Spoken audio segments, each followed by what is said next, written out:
Hi everyone, welcome to Torah on Demand. I'm Rabbi Yael Ridberg. I grew up in a self-described kosher-style home. We didn't mix milk and meat. We never ate pork or shellfish unless it was in Chinese food, or when we spent a week at the Maryland shore.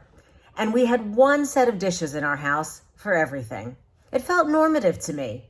I knew the basic laws of kashrut, but my parents only started keeping kosher when they redid their kitchen long after I had left the house. When I first lived on my own, I kept a vegetarian kitchen since I had no room in my tiny New York apartment for 2 sets of anything, and I couldn't afford to buy kosher meat regularly. It made inviting people over simple, and anyone could eat at my table. It was a powerful lesson in creating community. That became even more important when I got married, and I wanted to keep a kosher kitchen so that even more people with whom I was close could eat in our home, regardless of their Jewish observance. Over the years, as our children have grown, we've made changes in our observance outside the home. But aside from a set of sushi plates that can have everything on them, we keep kosher, and it's still very meaningful to me. This practice of eating properly according to Jewish tradition comes from this week's Torah portion of Shemini. The text establishes the core of Judaism's teaching that what we eat and how we feed ourselves are sacred and communal matters, nurturing identity, morality, and relationship while feeding the body.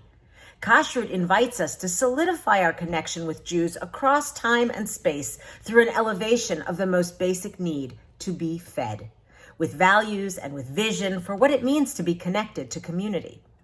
The text of Leviticus identifies which animals are permitted and which are forbidden for Jews to eat. The Torah does not give us the whys of these laws. The split hooves, the chewed cud, and the fins and scales aren't inherently more sacred than their opposing physical characteristics, and that are not part of the kashrut laws. If a camel is no less special than a cow, what value does a system that prohibits one and not the other offer us? Why, one might ask, would God care about which animals human beings may eat? The rabbis of Midrash Tanchuma ask the same question. The answer, attributed to King Solomon in the book of Proverbs, teaches, if you are wise for yourself. If you scorn, you alone bear it. The Midrash continues, you learn that the mitzvot were given only to refine God's creatures. As it says, Adonai's word is refined. In other words, the decision to keep kosher can be understood as an opportunity to further refine one's observances and even one's very nature and Jewish identity. It's a spiritual practice, an opportunity each time to learn something while following custom and tradition. So what might emerge from this observance? A heightened appreciation for all living things, for sure, as determined by what one can and cannot eat. A renewed Jewish identity, and perhaps an increased awareness of God.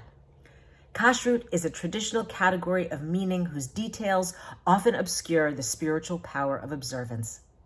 So where does comfort and meaning lie for you when you contemplate what is on your plate? Thanks for joining me. Shabbat Shalom. See you next time.